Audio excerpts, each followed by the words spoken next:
oleh Tuhan. Shalom. Shalom Bapak Ibu dikasih oleh Tuhan. Shalom. Ulang dulu, masih ada yang lemes. Kita ulangi lagi. Shalom Ibu dikasih Tuhan. Shalom. Apa kabarnya? Saya diberkati, Kamu diberkati, kita semua diberkati. Haleluya, puji Tuhan. Baik Bapak Ibu, pagi hari ini kita akan datang kepada Tuhan. Kita akan satukan hati untuk kita berdoa. Terima kasih Tuhan Yesus yang baik. Engkau Allah yang kami sembah di dalam nama Tuhan Yesus Kristus. Engkau Allah yang memberkati setiap kami. Kalau saat ini kami berada di tempat ini Tuhan, itu bukan karena kuat tenaga kami Tuhan Yesus, karena kasih Kau yang Kau berikan untuk setiap kami Tuhan. Biarlah pagi hari ini Tuhan kami mau mengucap syukur kepadamu Tuhan. Kami mau katakan terima kasih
memampukan kami. Terima kasih Tuhan.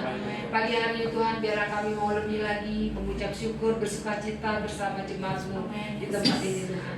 Terima kasih Tuhan.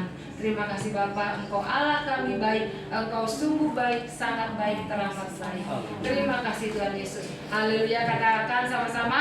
Amin. Beri salam, berikan bilang aku bangga punya Allah yang hebat. Aku bangga punya Allah yang dahsyat. Haleluya. Allah kita satu-satunya Tuhan Yesus Kristus yang kita sembah. Dialah Allah yang sangat baik, teramat baik bagi kita. Haleluya. Kita akan memuji Tuhan.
selalu mengerti apa yang sedang kami hadapi.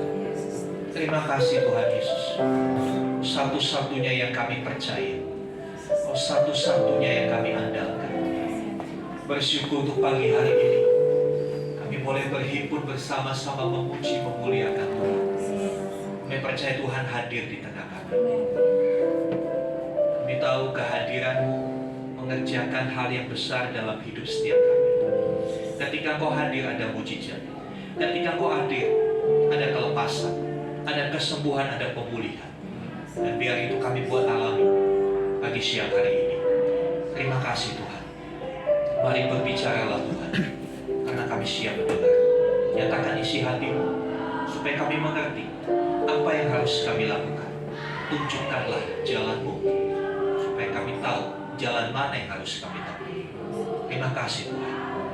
Mari berkati saudara-saudara kami yang sudah melayani kami dalam pujian penyembahan. Kiranya yang mereka lakukan di dalam Tuhan tidak sia-sia. Mereka akan terus diperlengkapi supaya lebih lagi memuliakan Tuhan. Terima kasih Bapa. Dalam nama Tuhan Yesus kami berdoa. Haleluya. Amin. Silakan duduk Bapak Ibu Saudara. Terima kasih untuk kami presentasi.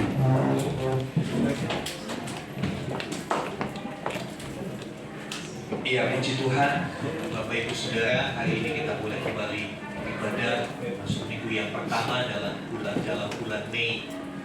Ya, banyak orang bilang bulan Mei, maybe yes, maybe no. Tapi di dalam Tuhan Yesus selalu yes buat kita. Amin. Iya, Saudara, beberapa minggu kita belajar tentang tuntunan Tuhan. Minggu yang lalu saya katakan kadang-kala kita bingung menentukan tuntunan Tuhan itu yang mana. Ya. Bagaimana kita bisa tahu Tuhan menuntun kita? Bagaimana kita bisa mengerti Tuhan sedang berbicara kepada kita? Ya. Saudara yang dikasih Tuhan, ya. Sebab itu hari ini kita mau belajar 3 hal ini. Ya.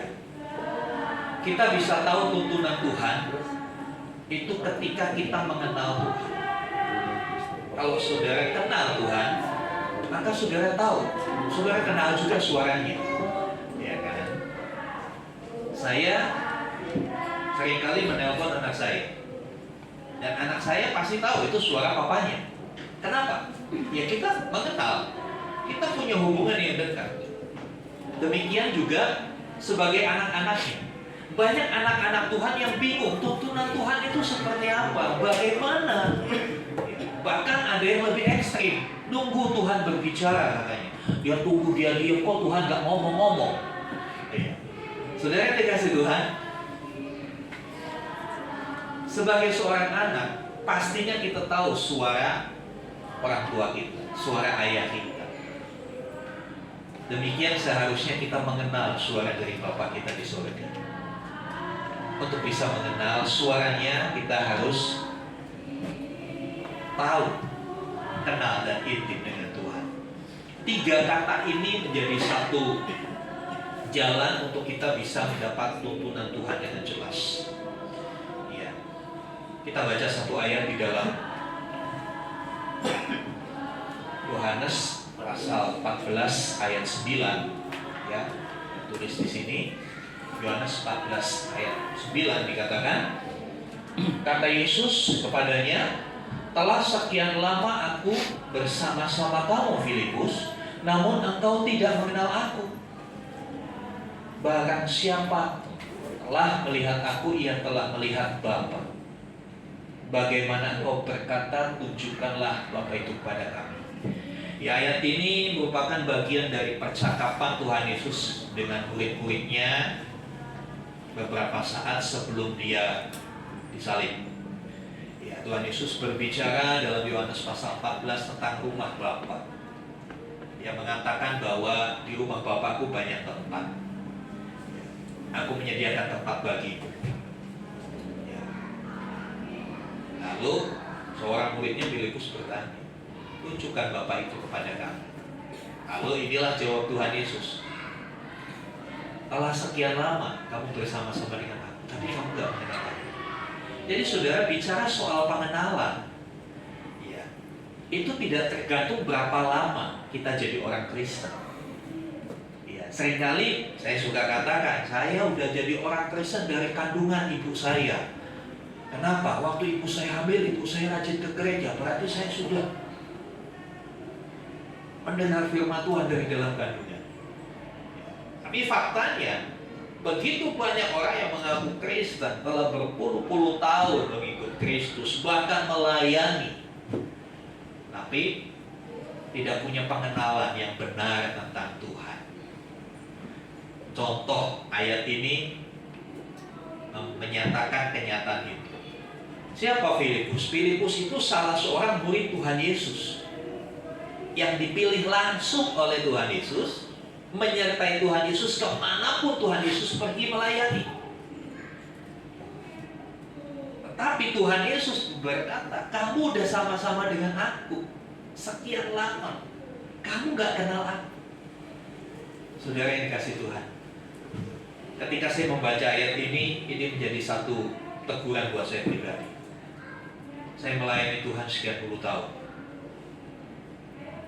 Saya mempertanyakan pertanyaan yang sama kepada diri saya sendiri. Apakah saya sudah benar-benar mengenal Kristus? Karena pengenalan itu bertingkat.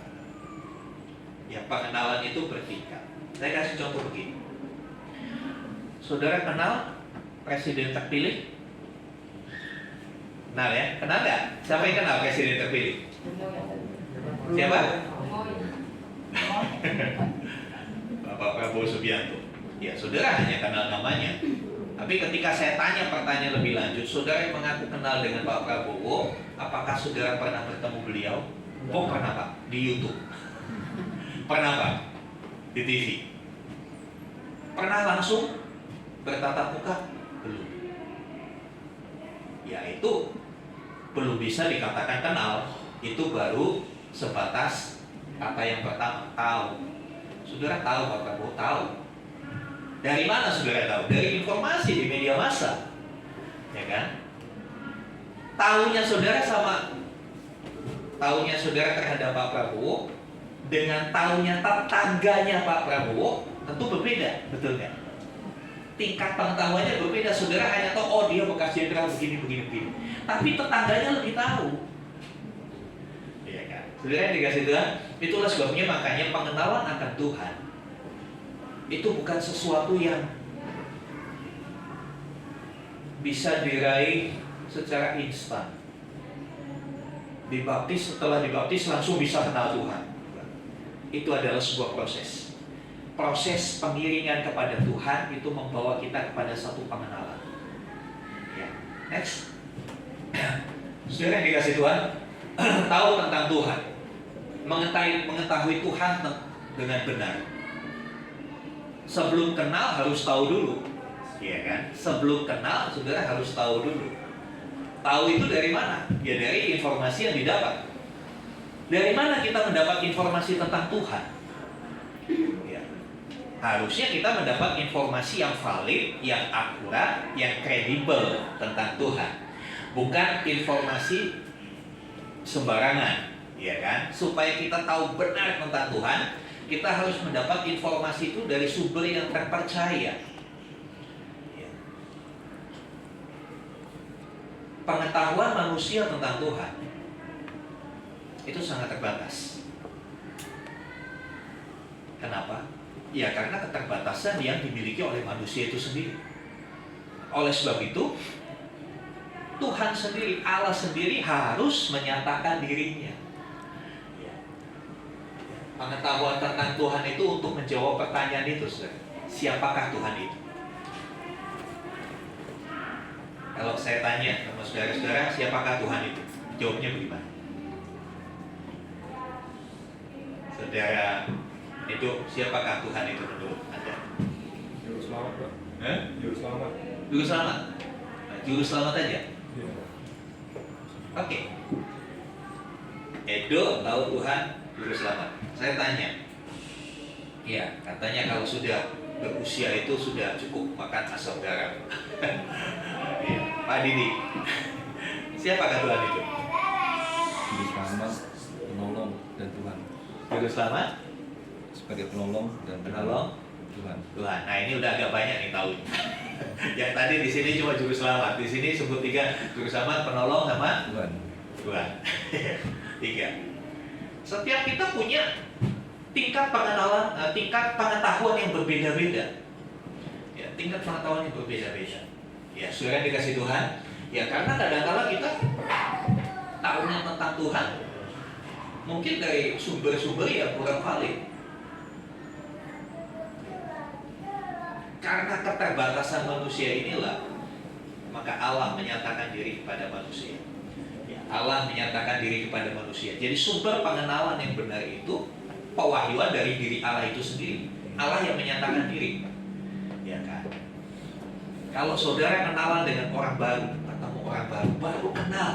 Nggak tahu ini dari mana, baru kenal. Saudara, salam. Pak, iya. Tanya nama apa dan lain sebagainya. Tapi kalau orang itu nggak mau jawab saudara bisa tahu dia nggak? Nggak tahu. Pak, tinggal di mana? Di sana. Cuma bilang di sana aja. Sana mana? Ya di sana. Ya kita ya cuma sebatas informasi yang kita dapat dari orang tersebut. Jadi orang itu harus menyatakan dirinya, membuka dirinya supaya diketahui. Nah Tuhan juga demikian, Tuhan membuka dirinya, menyatakan dirinya kepada manusia supaya diketahui. Sebelum belum ke mengenal, tahu dulu. Ya, tahu dulu. Ya. Dalam Mazmur pasal 19 ayat 1 sampai 14 di sana dikatakan langit menceritakan kemuliaan Tuhan. Ya, saudara yang dikasih Tuhan, Tuhan sendiri yang menyatakan dirinya kepada manusia. Dalam bentuk apa? Next. Dalam bentuk apa? Ya, saya gambar tabel di sini, penyataan diri atau yang namanya wahyu. Jadi wahyu itu bukan tukang cilok yang suka lewat depan rumah, bukan ya. Pengertian wahyu itu adalah penyataan diri Allah kepada manusia. Ya, Allah menyatakan diri kepada manusia. Ya, secara umum itu lewat alam semesta dan hati nurani. Lewat alam semesta. Coba tolong dibacakan Roma 1 ayat 19 dan 20. Roma 1 ayat 19 sampai 20. Karena apa yang dapat mereka ketahui tentang Allah nyata bagi mereka. Sebab Allah telah menyatakan kepada mereka. Sebab apa yang tidak nampak daripadanya, yaitu kekuatannya yang kekal dan keilahiannya, dapat nampak kepada pikiran dari karyanya sejak dunia diciptakan sehingga mereka tidak dapat berdalih. Ya, dari apa yang Tuhan ciptakan dia menyatakan dirinya. Ya, Tuhan menyatakan diri lewat alam semesta. Ketika kita melihat alam semesta, ketika manusia melihat alam semesta, manusia akan sadar bahwa ada satu pribadi yang lebih dari dirinya yang disebut Sang Pencipta, kausa prima, penyebab dari segala sesuatu yang ada ini apa? Itulah yang kemudian dipakai atau disebut Tuhan. Allah menyatakan diri lewat alam semesta, lewat gejala-gejala alam dia menyatakan diri. Itu secara umum kepada semua manusia. Allah juga menyatakan diri kepada manusia melalui hati nurani. Setiap manusia punya yang namanya hati nurani. Lewat hati nurani, manusia menyadari dan mencari satu sosok, satu figur, satu pribadi yang lebih dari dirinya. Oleh sebab itu kalau kita melihat orang-orang suku-suku terasing di pedalaman, kenapa? Kadang-kala kita orang modern berpikir, kok mereka bodoh ya, batu kok disembah, ya kan? Pemikiran kita dalam konteks masyarakat modern, kok batu disembah? Batu kan nggak bisa apa-apa, iya. Itu konteks kita masyarakat modern. Tapi dalam pola pikir mereka yang di pedalaman sana, di tempat yang jauh dari hiruk-pikuk dunia ini, mereka melihat batu itu, mereka merasa ada satu kekuatan di balik batu yang kelihatan gagah, yang kelihatan kuat, yang tidak bergeser dari tempatnya walaupun ada angin, ada apa. Nah, mereka mengakui dalam hati mereka, ini ada sesuatu yang lebih dari saya. Saya tidak mampu mengangkatnya, saya tidak mampu mengalahkannya. Nah disitulah hati nurani mulai membisikkan sesuatu bahwa di luar dirinya ada satu pribadi yang maha kuasa. Tolong bacakan Roma 2 ayat 14-15. Roma 2 ayat 14-15. Apabila bangsa-bangsa lain yang tidak memiliki hukum Taurat oleh dorongan diri sendiri melakukan apa yang dituntut hukum Taurat, maka walaupun mereka tidak memiliki hukum Taurat, mereka menjadi hukum Taurat bagi diri mereka sendiri. Sebab dengan itu mereka menunjukkan bahwa isi hukum Taurat ada tertulis di dalam hati mereka, dan suara hati mereka turut bersaksi, dan pikiran mereka saling menuduh atau saling membela. Ya, suara hati mereka turut bersaksi. Ya. Tuhan taruh hati nurani dalam diri setiap manusia. Melalui hati nurani itu kadangkala berbicara, cuma seringkali diabaikan oleh manusia. Kalau kita berbuat salah, hati nurani kita pasti berontak, pasti tidak tenang, betul? Ya, kalau saudara melakukan kesalahan, ya, hati nurani kita gelisah dan tenang. Itu sebetulnya Allah mau menyatakan diri bahwa Dia adalah kebenaran. Ya. Nah, itu pernyataan yang umum melalui alam semesta dan melalui hati nurani. Ada pernyataan secara khusus atau wahyu khusus. Wahyu yang diberikan secara khusus. Ya, apa itu? Firman yang tertulis dalam Alkitab. Alkitab adalah penyataan diri Allah secara khusus buat setiap orang yang membacanya. Jadi saya mau katakan, sebetulnya Alkitab itu bukan untuk kalangan sendiri. Alkitab itu untuk semua orang. Kita bisa mengenal diri Allah, kita bisa tahu banyak tentang Allah dengan kita membaca Alkitab. Tahukah saudara, Alkitab yang saudara miliki, satu buku itu yang terdiri dari 66 kitab. Dari satu buku itu telah disampaikan jutaan khotbah. Hanya dari satu sumber bisa disampaikan jutaan khotbah. Tidak akan pernah habis digali, tidak akan pernah selesai untuk dipelajari. Bahkan seorang teolog yang sudah sekolah S1, S2, S3 sampai SPLR begitu ya, dia akan tetap mengakui Alkitab tidak akan pernah selesai dipelajari. Karena Alkitab adalah buku tentang Allah. Allah yang menyatakan dirinya melalui tulisan. Saudara dikasih Tuhan, ya. Roma 15 ayat 4. Roma 15 ayat 4. Sebab segala sesuatu yang ditulis dahulu telah ditulis untuk menjadi pelajaran bagi kita, supaya kita teguh berpegang pada pengharapan oleh ketekunan dan penghiburan dari kitab suci. Semua tulisan itu diberikan untuk memberikan pengharapan bahwa ada Allah di balik setiap kehidupan manusia. Ya. Alkitab dituliskan sebagai satu kenyataan diri, sebagai satu sarana Allah memperkenalkan diri kepada manusia. Ya. Oleh sebab itu, Alkitab tidak dilarang untuk diterjemahkan ke dalam berbagai bahasa. Kalau saudara ingin menyatakan dirimu, tujuannya supaya orang tahu. Kalau tujuannya supaya orang tahu, saudara akan berusaha menggunakan kata-kata atau bahasa yang orang bisa mengerti. Kalau Alkitab hanya dalam bahasa Ibrani atau Yunani, tidak boleh diterjemahkan.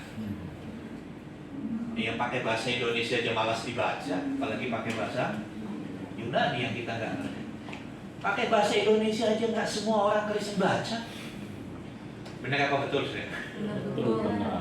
Iya. Yang sudah khatam baca Alkitab Kejadian sampai Wahyu ada di sini. Iya. Tuhan menyatakan diri. Saudara mau kenal Tuhan, tapi saudara nggak mau baca Alkitab. Dari mana saudara mau tahu Tuhan?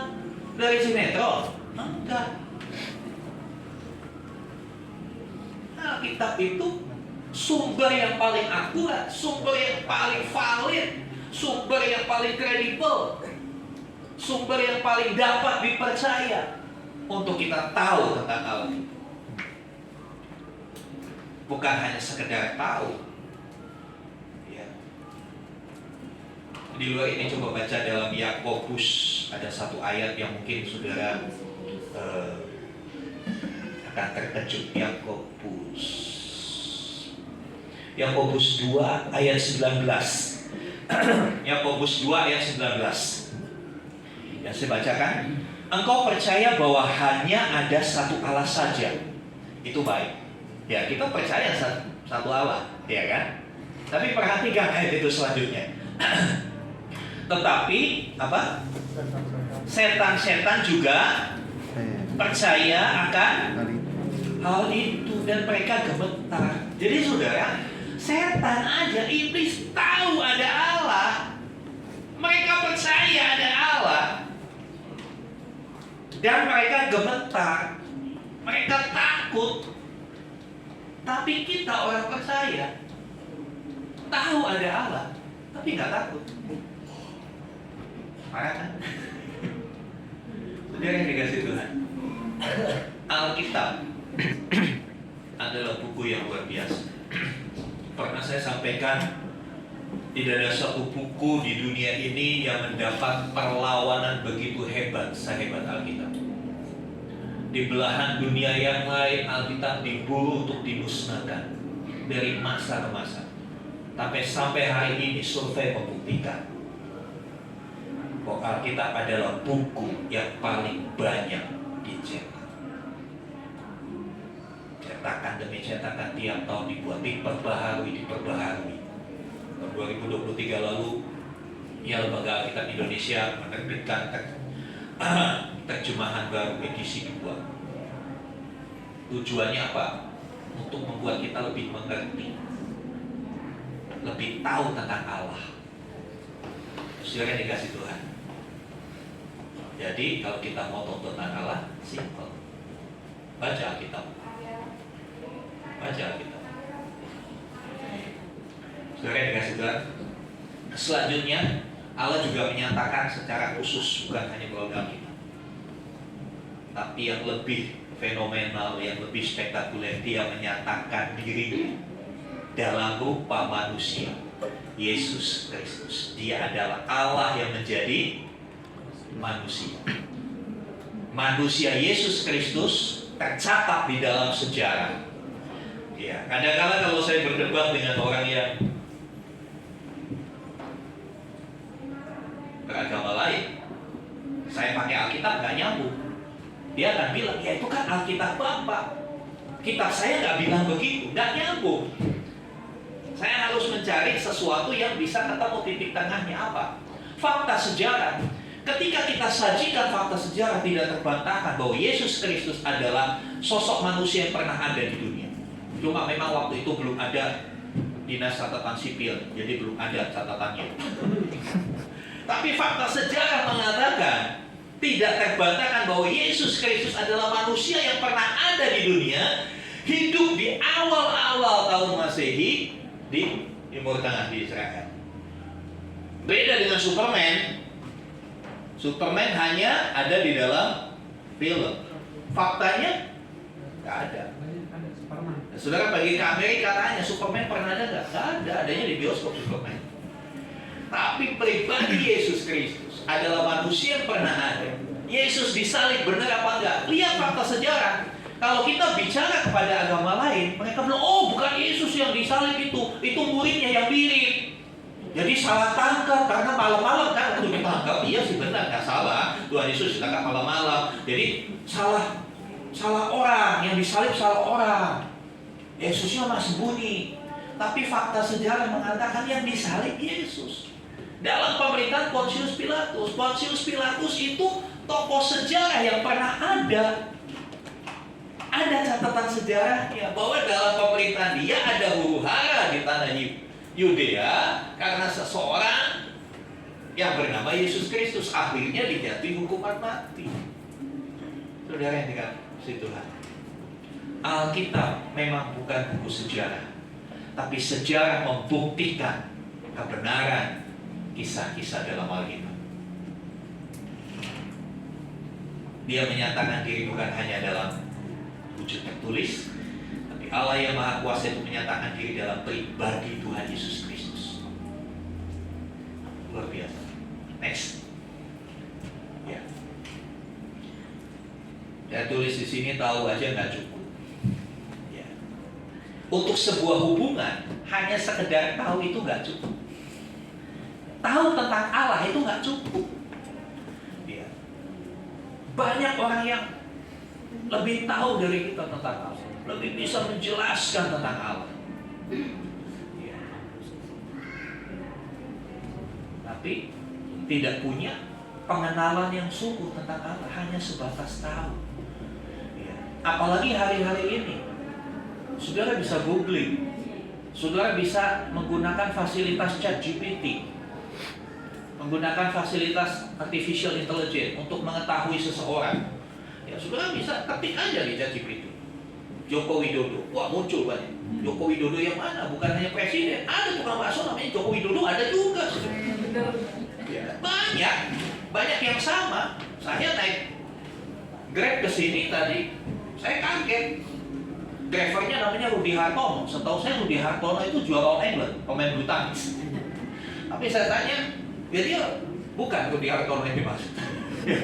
Kita bisa googling, ya, keterbukaan informasi. Tapi apakah dengan saudara membuka Presiden Joko Widodo, mengetahui, membaca dari A sampai Z tentang beliau, apakah membuat saudara kenal sama beliau? Membuat saudara bisa diundang ke sana? Belum. Sebab itu saya tulis, tahu saja tidak cukup. Tahu saja tidak cukup. Saya banyak, ya, dalam pelayanan banyak melihat, ya, orang-orang yang ingin belajar tentang Tuhan. Kalau ingin belajar tentang Tuhan, masuk sekolah teologi ya, karena teologi itu logos, ilmu tentang Tuhan. Tapi tidak jaminan orang yang sudah sarjana teologi ya punya pengenalan yang benar tentang Tuhan. Penting pengetahuan tentang Tuhan, tapi jangan cuma cukup pengetahuan. Harus melangkah kepada next. Harus melangkah kepada mengenal Tuhan. Apa sih mengenal Tuhan? Kan begitu. Ya, apa itu mengenal Tuhan? Ya, mengenal Tuhan itu bukan sekedar mengerti tentang keberadaannya. Sekali lagi, bukan sekedar mengerti tentang keberadaannya, tetapi juga mengalaminya secara pribadi, yang melibatkan pemahaman yang mendalam tentang karakter, sifat, dan kehendaknya. Itulah pengenalan akan Tuhan. Oleh sebab itu Paulus itu pada zamannya orang pintar banget, bukan orang abal-abal. Dia brilian banget, dia paham. Makanya orang itu segan dengan nama Paulus pada zaman itu, karena dia punya pengetahuan. Dia berguru pada seorang ahli Taurat yang bernama Gamaliel. Top banget, profesor lah kalau di masa sekarang begitu ya. Sekalipun dia memiliki banyak ilmu, menguasai filsafat Romawi yang begitu terkenal pada waktu itu, Paulus berkata, yang ku kehendaki adalah mengenal dia. Dia sudah belajar, tapi dia berkata, saya masih mau mengenal dia. Karena pengetahuan saja tidak cukup ketika mengenal Tuhan. Karena pengenalan itu bicara soal pengalaman bersama-sama. Saya akan lebih mengenal Pak Didi kalau saya sering kumpul dengan Pak Didi. Iya kan? Bukan hanya sering chattingan, tapi makan bareng, ngobrol, jalan-jalan. Ya, akan lebih kenal. Ya. Kalau ketemunya cuma 2 minggu sekali, sebulan sekali, ya nggak bisa berkata mengenal. Kita nggak tahu karakternya seperti apa, sifatnya. Kalau dia marah, gayanya marah bagaimana, gayanya tidur bagaimana, kita nggak tahu. Orang yang mengenal itu tahu seutuhnya. Nah, dengan kebenaran ini kita sadarkan pengenalan kita sama Tuhan seperti apa. Jauh banget. Ya, jangan dikasih Tuhan. Sekali lagi, mengenal Tuhan itu mengalaminya secara pribadi. Bagaimana mengalami? Ya dalam kebersamaan. Dalam kebersamaan. Sehingga pemahamannya itu lebih mendalam. sampai tahu karakternya, sifatnya, rencananya, kehendaknya, apa yang dia suka, apa yang dia gak suka. Sama seperti hubungan pengenalan itu yang paling sederhana untuk digambarkan, suami istri. Sebelum suami istri, mungkin tunangan, mungkin pacaran. Apakah tidak mungkin orang baru kenal seorang pria, banyak ini cowok-cowok ganteng di sini, jalan-jalan kayo, ketemu cewek, ketemu, yuk nikah yuk, bisa gitu kan? Lah enggak kan? Ya cara pertama gimana? Cara pertama gimana? Gas. Ya udah tempe dulu kan, tebar pesona dulu gitu kan. Oke ya. Misalnya lagi makan ya, lagi makan di ini apa namanya, satu kafe atau apa, ada pelayannya ya cukup cantik begitu, dikasih sodor menu kan, udah makan, terus pelayannya tanya, minum apa mas? Ya kan nggak mungkin tertarik langsung I love you, kan nggak mungkin begitu, dikeplak saudara pakai apa kan begitu. Dia mulai tebar pesona dulu para pria ini, bilang bagaimana, minum apa mas? Es teh manis. Es teh manis, kok manisnya ke saya kata pelayannya. Itu kan suatu sinyal, iya kan? Dari situ mulai kenal, mungkin tukar nomor handphone, janjian ketemuan, jalan bareng, datangi rumahnya, kenalan orang tuanya, itu kan terus berlanjut. Itu kan sebuah pengalaman, bukan sesuatu yang hanya dihayalkan, betul nggak? Bukan sesuatu yang hanya dihayalkan. Jadi saudara nggak bisa menghayal untuk mengenal Tuhan. Saudara harus punya pengalaman dengan Tuhan, mengalami Tuhan. Ada kebersamaan di dalam pengalaman itu. Ada pengalaman di dalam kebersamaan itu. Sekarang bagaimana kebersamaan saudara dengan Tuhan? Ya, next. Iya, bagaimana mengenal Tuhan? Ya, bagaimana caranya? 4 hal sederhana ini, cepat saja, ya, membaca dan merenungkan, dan melakukan firman Tuhan. Tadi kita sudah lihat bahwa Alkitab adalah wahyu khusus Allah, Allah yang menyatakan diri dalam bentuk tulisan kepada kita. Allah yang menyatakan diri dalam bentuk tulisan. Baca itu, renungkan itu, dan lakukan. Kenapa harus dilakukan? Ketika saudara melakukan firman Tuhan, saudara akan mengalami. Saudara akan mengalami. Kalau saudara tidak melakukan, saudara tidak akan pernah mengalami apa yang tertulis di dalamnya. Oh, saya imani Pak, saya imani. Nah, percaya saja tidak cukup, harus mau melakukan. Harus mau melakukan apa yang tertulis di dalamnya. Selanjutnya, bukan hanya membaca, merenungkan firman Tuhan, mengembangkan kehidupan doa yang intim, mengembangkan kehidupan doa. Doa, kita tahu, kadang-kadang orang pakai istilah doa itu nafas hidup orang percaya. Amin. Saudara mau bernafas? Saudara mau berdoa? Ya, saya pernah waktu saya menjadi mahasiswa teologi, saya membuat survei di satu gereja besar. Ya, saya bikin survei ibadah jenis apa yang paling disukai dan ibadah jenis apa yang paling tidak disukai, yang sedikit yang hadir. Gereja ini besar dan saya bikin survei di beberapa aliran gereja, yang karismatik, yang protestan gitu kan. Saya bikin survei. Ternyata hasilnya mengejutkan. Yang paling banyak didatangi jemaat dengan antusias adalah ketika ibadah itu ada konsumsinya. Ini survei mungkin. Ketika ada konsumsinya, banyak orang datang. Ya. Satu gereja jemaatnya 3.000. Saya tidak perlu sebutkan namanya, aliran protestan. Ya. Ini saya lihat majelisnya kreatif. Ya. Doa pagi. Dari 3.000 jemaat yang datang doa pagi paling banyak, hari-hari biasa paling banyak itu 15 orang. Berapa persennya itu sudah? 0,0 sekian. Lalu mereka bikin bagaimana supaya jemaat itu tertarik datang di ibadah doa pagi. Memang doa pagi itu berat juga. Saya tahu di gereja ini di gereja yang saya survei itu jam 5 pagi. Jam 5 pagi datang ke gereja. Berangkatnya jam berapa? 4. Bangunnya jam berapa? Saudara yang dikasih Tuhan, sedikit yang datang. Dan biasanya yang datang yang sudah oma-oma, opa-opa. Lalu akhirnya dibuat setiap hari Sabtu doa pagi spesial.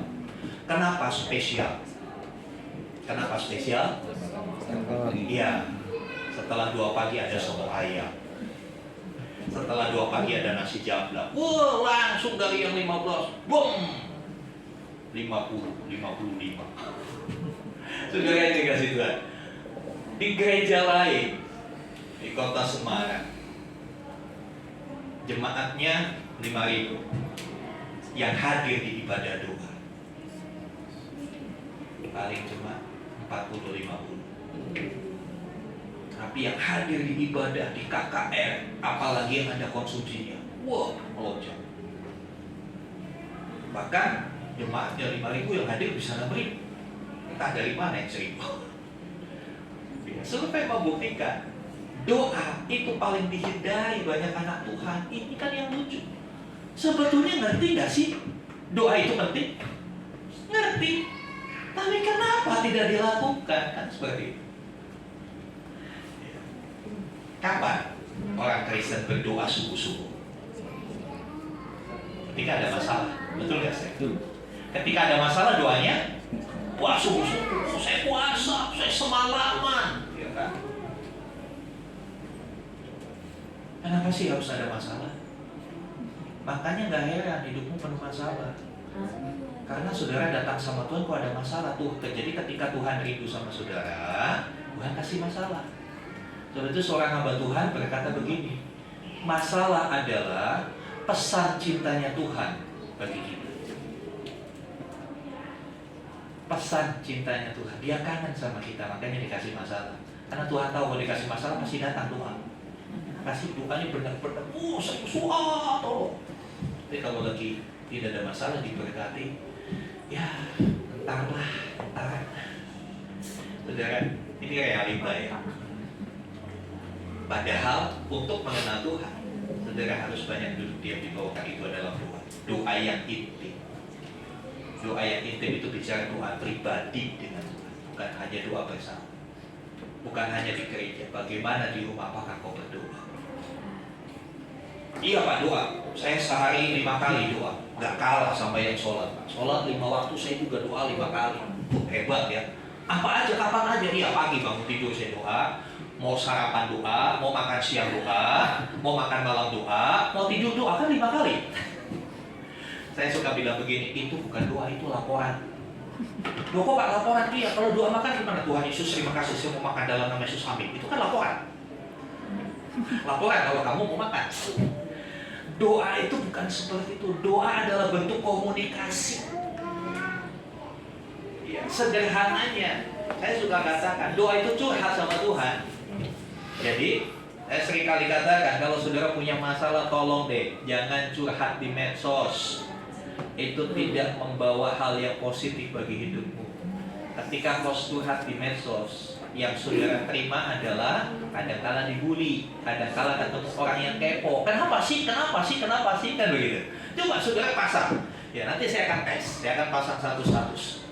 Misalnya saya pasang status sedih, pasti banyak WA masuk ke saya. Kenapa Pak? Iya kan? Iya. Seperti itu, banyak orang kepo. Tapi coba curhat sama Tuhan. Tuhan bilang, curahkanlah isi hati hai umat kepadamu. Kita masuk.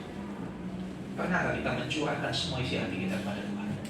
Ketika kau senang, ketika kau sedih, ketika kau diberkati, ketika kau sedang ditipu orang, ketika kau dihargai orang, atau ketika kau dihina orang. Tuhan sudah kasih fasilitas yang namanya doa untuk kau mengungkapkan perasaan kepada Tuhan. Cuma kita kadang-kadang nggak berpakai fasilitas ini. Padahal ya dalam konteks iman kita, Tuhan sudah kasih kemudahan loh kita berdoa. Doa nggak perlu wudhu dulu, gak perlu pakai pakaian khusus, gak perlu di tempat khusus. Dimanapun saudara bisa berdoa. Ya, kapanpun kau bisa berdoa. Kalau dokter ada jam prakteknya, tapi Tuhan Yesus gak ada jam prakteknya, saudara. 24 jam dia siap tanggung setiap doa kita. Kadang-kadang kita gak menghargai Tuhan. Ya. Baru ada masalah, baru Tuhan tolong saya. Mari kita mau bangun hidup doa kita lebih lagi, amin. Kita mau bangun hidup doa, karena doa itu adalah nafas. Bisa gak saudara nafas? 1 jam cuma 3 kali tarik nafas. Ada yang bisa 1 jam cuma 3 kali tarik nafas? Ya bisa. Biarlah setiap tarikan nafas itu adalah sebuah doa di hadapan Tuhan. Selanjutnya, yang ketiga, untuk mengenal Tuhan kita perlu menghadiri ibadah dan komunitas iman. Dalam ibadah seperti ini, pengenalanmu akan Tuhan dibangun. Engkau diajar melalui penyampaian firman Tuhan, melalui sharing-sharing, ya, dalam komsel, melalui diskusi-diskusi. Pengenalanmu akan Tuhan diajar, dikembangkan. Oleh sebab itu, Ibrani 10 ayat 25 katakan, janganlah menjauhkan diri dari pertemuan-pertemuan ibadah, seperti yang dia dibiasakan oleh orang-orang yang tidak takut akan Tuhan. Saudara yang dikasihi Tuhan, selanjutnya untuk mengenal Tuhan, selain 3 hal itu, semuanya harus dilakukan dengan aktif dan konsisten dalam mencari Tuhan. Kita harus aktif, ya, kita harus aktif.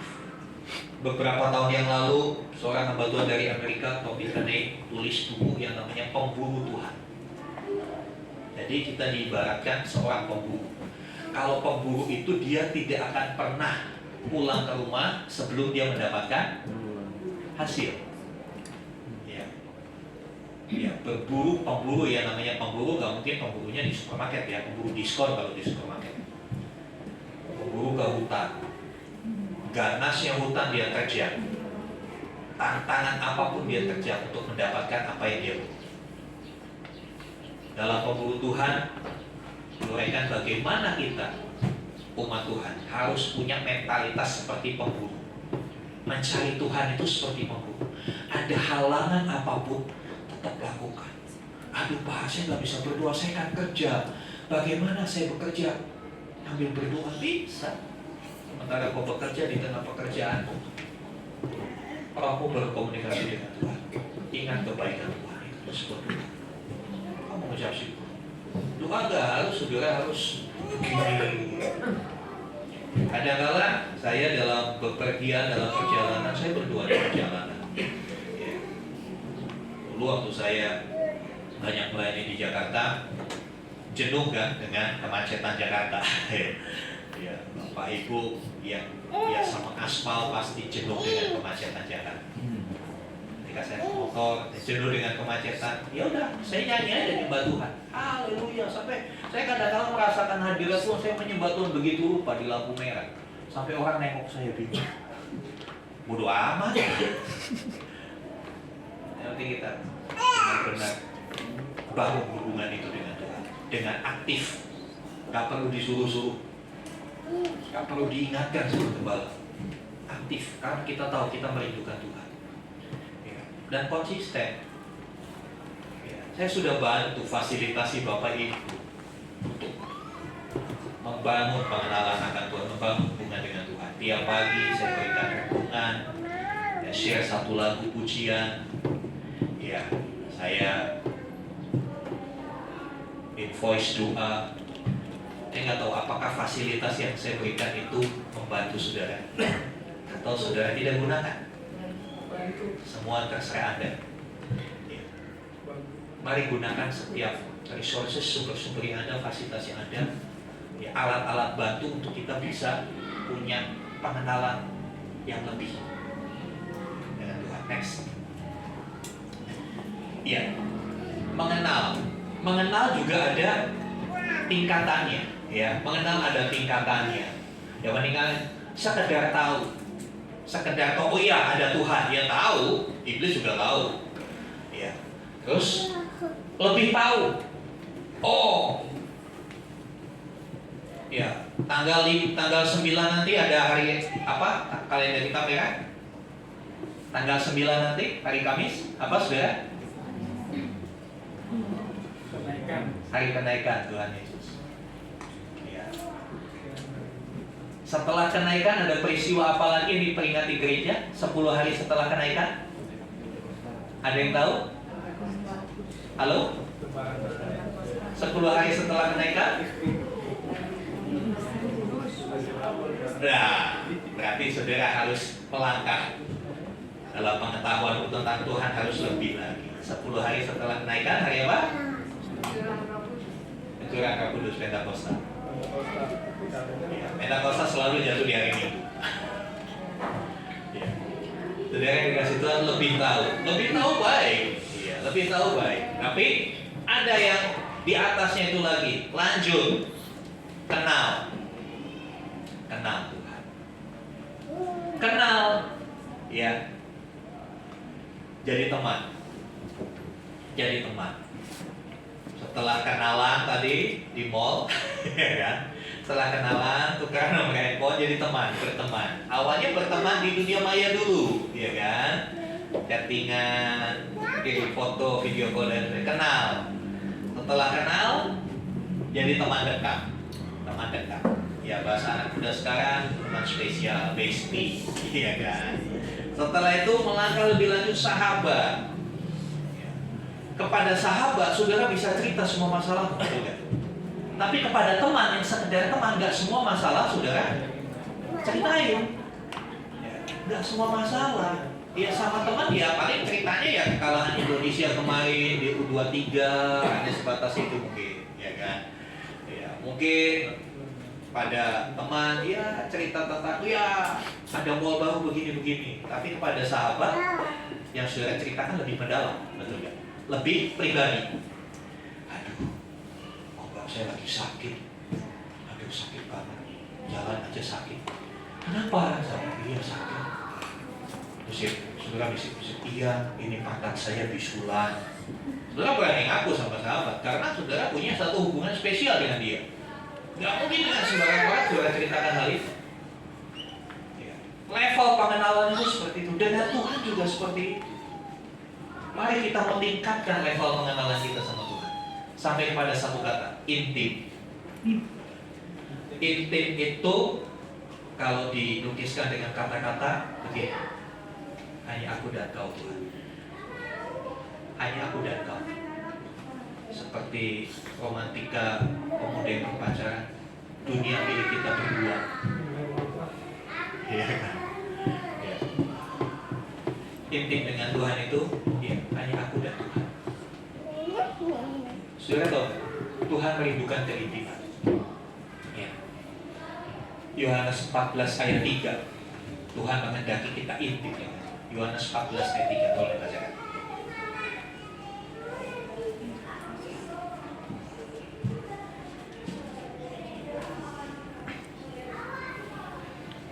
Ia pun meninggalkan Yudea dan kembali lagi ke Galilea. Yohanes 14 ayat 3. Kita baca sama-sama aja. Yohanes 14 ayat 3. Kita baca bersama-sama. 2, 3. Dan apabila aku telah pergi ke situ dan telah menyediakan tempat bagimu, aku akan datang kembali dan membawa kamu ke tempatku, supaya di tempat di mana aku berada, kamu pun berada. Perhatikan bagian terakhir. Supaya di tempat di mana aku berada, kamu pun berada. Tuhan itu rindunya sama kita sampai seperti ini.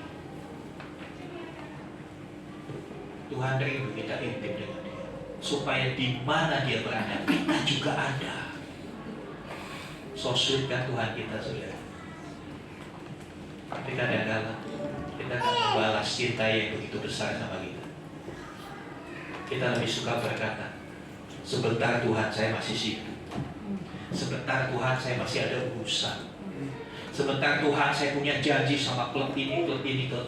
Sebentar ya Tuhan. Padahal Tuhan itu menunggu kita dengan penuh kerinduan. Sebagai seorang sahabat, sebagai seorang kekasih.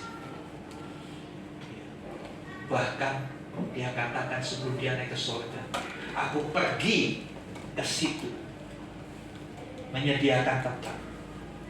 Ya. Apabila aku telah pergi ke situ dan telah menyediakan tempat bagimu, aku akan datang kembali dan membawa kamu. Dia akan jemput kita. Sampai sebegitunya loh Tuhan sama kita. Dia gak cuma undang, tapi dia bilang, aku akan jemput kamu, bawa kamu ke tempatku. Wah, luar biasa.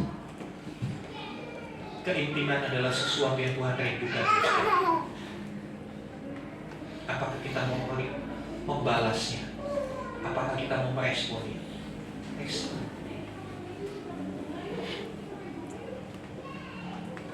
Ya, kita akan baca di Hosea 6 ayat 3 dan 4. Ya, di situ dikatakan, marilah kita mengenal dan berusaha sungguh-sungguh mengenal Tuhan. Yang biarlah ini menjadi satu kerinduan bersama. Untuk kita sungguh-sungguh mengenal Tuhan.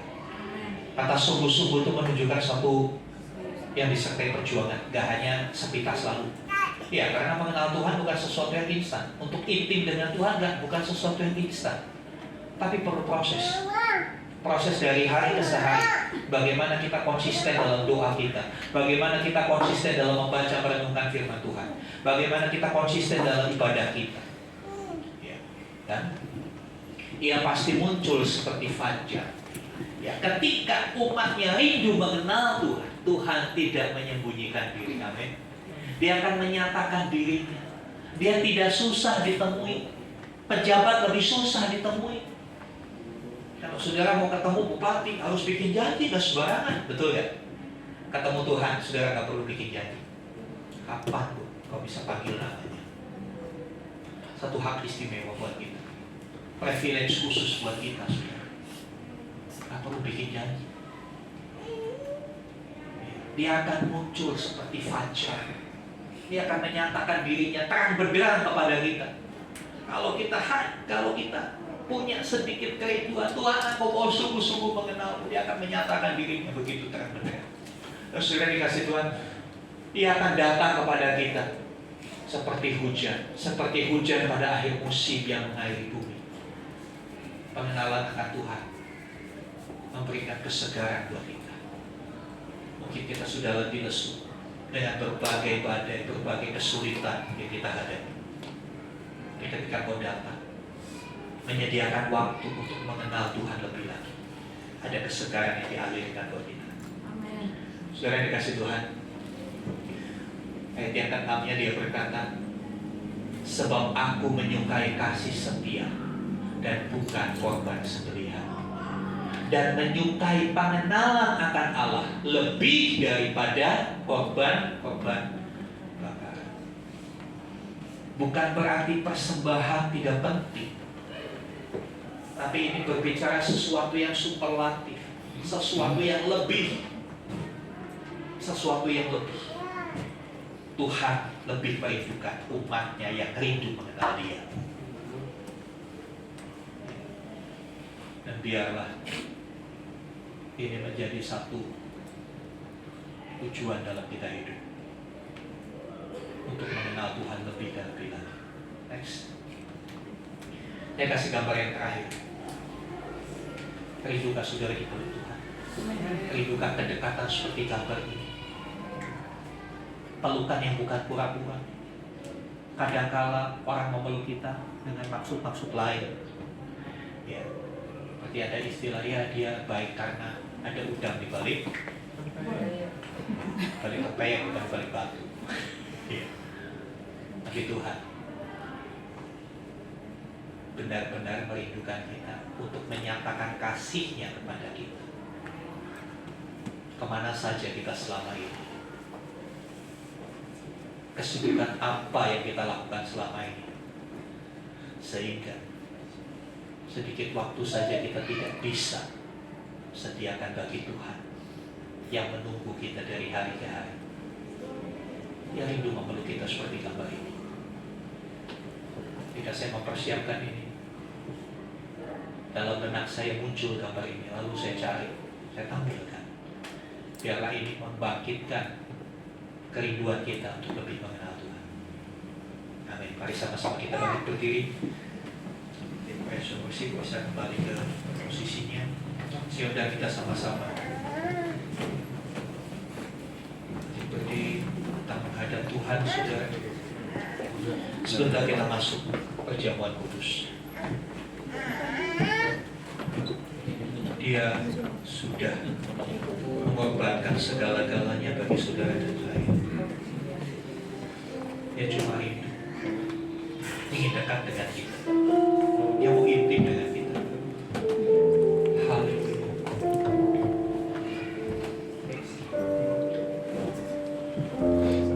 Tak terukur kasih-Mu Yesus.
Nyatakan dirimu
Kami tahu pengorbananmu terlalu besar buat kami.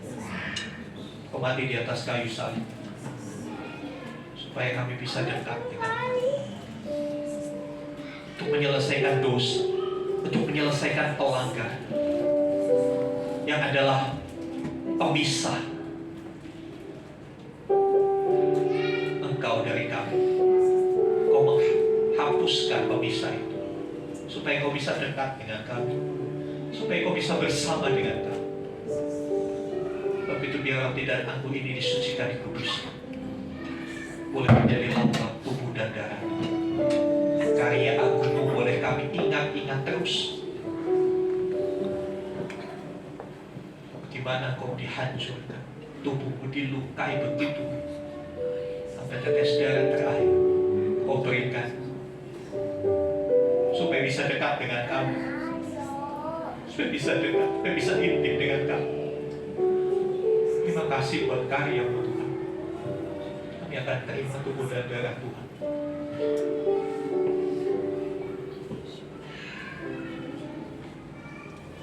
Haleluya, haleluya.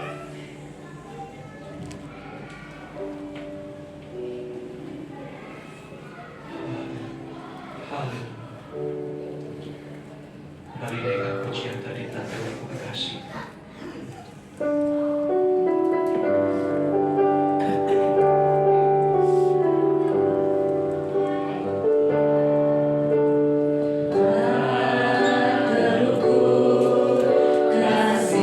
Sambil saudara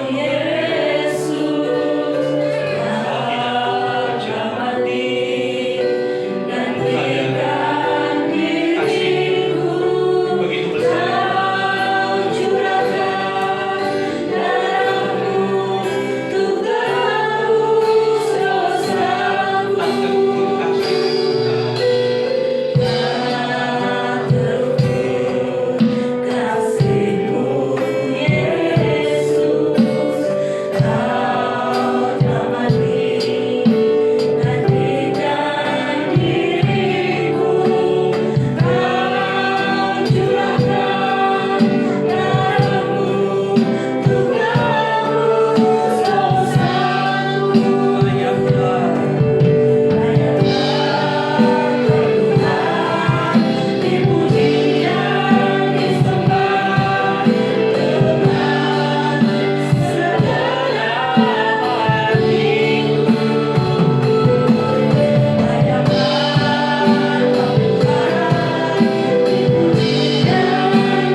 biarlah perjamuan kudus ini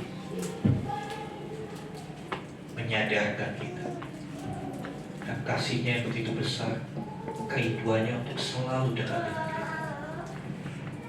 Mari kita angkat roti lebih tinggi dari kepala kita. Dengarkanlah firman Tuhan. Perjamuan kudus hanya bagi orang dewasa yang secara sadar mengetahui, percaya dan menerima bahwa Tuhan Yesus telah mati di atas kayu salib, mengorbankan dirinya untuk karya penebusan, supaya barang siapa yang percaya kepadanya tidak binasa melainkan beroleh hidup yang kekal. Demikianlah firman Tuhan.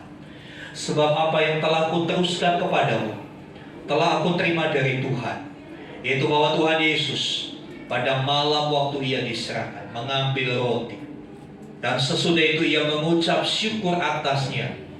Ia memecah-mecahkannya dan berkata, inilah tubuhku yang diserahkan bagi kamu. Perbuatlah ini menjadi peringatan akan aku. Bukankah roti yang kita adalah persekutuan dengan tubuh Kristus?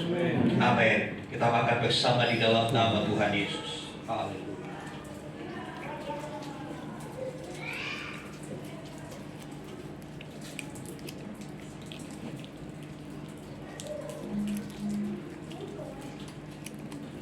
Haleluya, haleluya. Terima kasih buat tubuhmu Tuhan, sudah dihancurkan bagi kami, supaya kami boleh jalan masuk kepada kasih karunia. Terima kasih Tuhan Yesus. Mari saudara, persiapkan cawan anggur, pindahkan ke tangan kanan, unjukkanlah kepada Tuhan. Demikian juga yang mengambil cawan sesudah makan, lalu berkata, cawan ini adalah perjanjian baru yang dimeteraikan oleh darah. Perbuatlah ini setiap kali kamu meminumnya, menjadi peringatan akan aku. Bukankah cawan anggur yang kita angkat adalah persekutuan dengan darah Kristus? Amin. Dalam nama Yesus kita minum bersama-sama.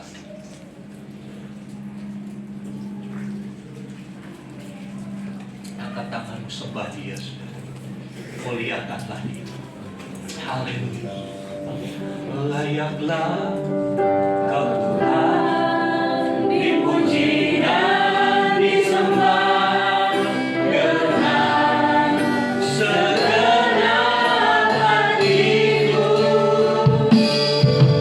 Layaklah Kau Tuhan, dipuji dan disembah dengan segenap jiwa raga.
bangkit naik ke sorga, jadi raja memerintah atas semesta. Terima kasih Tuhan. Terima kasih buat kerinduan dan selalu ingin dekat dengan Kami. Biarlah kami meresponi dengan kami berusaha sungguh-sungguh mengenal Engkau lebih lagi, dengan kami menyediakan waktu untuk kami duduk diam di bawah kaki Tuhan, untuk kami membaca merenungkan firman Tuhan, untuk kami berdua dengan Tuhan saja di dalam doa-doa kami. Terima kasih Tuhan. Kami bersyukur karena Engkau telah menyatakan diri-Mu begitu jelas, begitu dahsyat. Terima kasih Tuhan. Pujilah nama-Mu. Dalam nama Tuhan Yesus kami berdoa. Haleluya. Amin. Silakan duduk Bapak Ibu. Terima kasih untuk Bapak Gembala atas firman-Nya. Biarlah jemaat di tempat ini semakin hari semakin mengenal dan semakin dekat sekali dengan Tuhan. Karena kita percaya begitu kita mendekatkan kepada Tuhan, apapun permasalahan pergumulan kita, Tuhan bercampur tangan.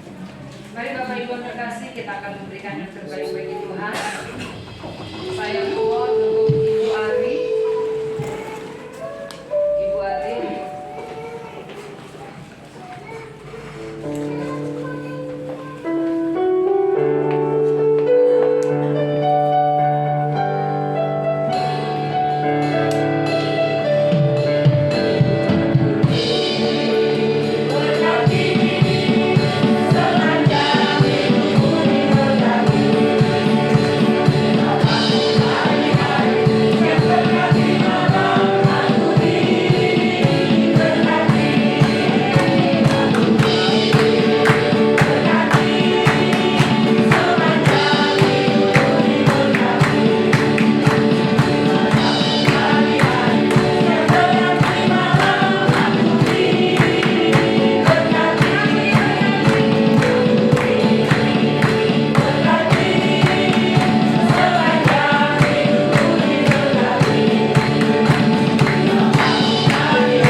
bersyukur Tuhan kepadamu Tuhan.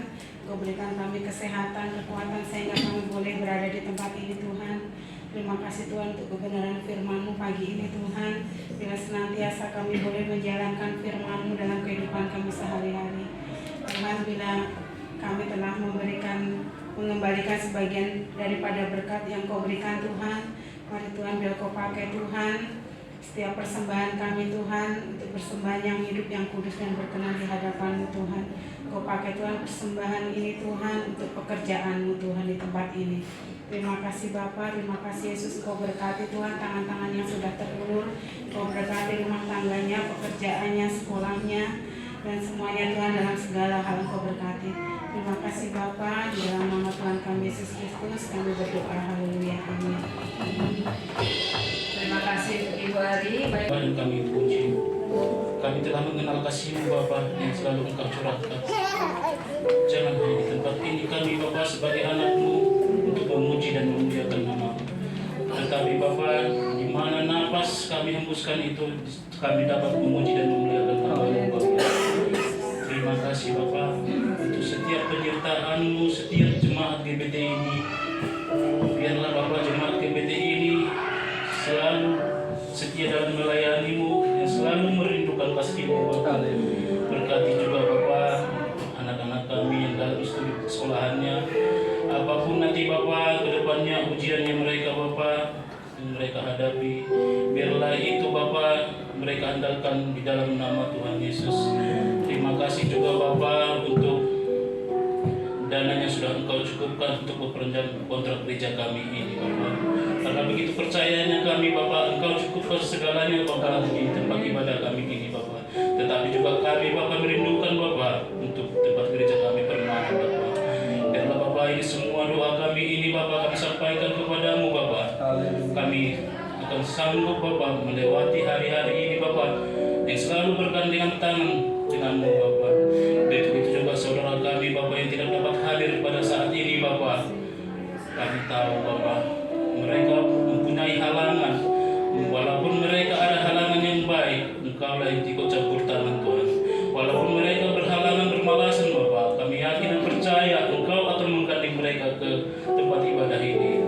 Terima kasih Bapa untuk saudara kami yang bertambah usianya di bulan Mei ini, yaitu saudara kami Pak Didik Bapa.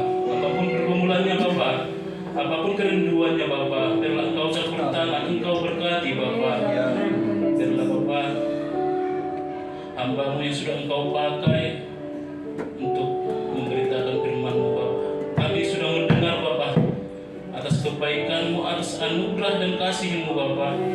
Kami dapat melangkah untuk lebih mengenal-Mu lagi ke depannya Bapa. Begitu juga dengan setiap pelayan-Mu pemain musik dan sekolah minggu Bapa. Engkau berikan kekuatan, Engkau berikan kesabaran Bapa untuk mereka dalam pelayanan ini Bapa. Begitu juga dengan gereja ini Bapa, kami dapat beribadah untuk persetujuan tetangga kiri kanan kami Bapa dan RT RW. Terima kasih kami ucapkan Tuhan. Siapapun nanti juga Bapa, presiden kami ini sudah akan terpilih ini menjadi pemimpin yang Bhinneka Tunggal Ika Bapa. Kami rindu juga Bapa pulang dari tempat ini. Engkau berkati kami di perjalanan dan kami juga akan membawa berkat daripada hamba-Mu. Mari buka hatimu dan angkat tangan. Sekarang terimalah rahmat anugerah dari Bapa di surga. Di dalam kasih dan karya Tuhan Yesus Kristus, bersama-sama persekutuan pengurapan Roh Kudus, turunlah kiranya berkat-berkat jasmani, terlebih lagi berkat rohani. Jadilah berkat dimanapun Tuhan menempatkan engkau. Karena itu pergilah, jadikanlah semua bangsa murid. Baptislah mereka dalam nama Bapa dan Anak dan Roh Kudus, dan ajarlah mereka melakukan segala sesuatu yang telah kuperintahkan kepadamu. Dan ketahuilah, aku menyertai kamu senantiasa sampai kepada akhir zaman. Demikianlah Tuhan Yesus akan datang kembali, menjemput kita, membawa kita ke tempat yang telah Dia sediakan, supaya di mana Dia berada, kita pun boleh ada bersama-sama dengan Dia.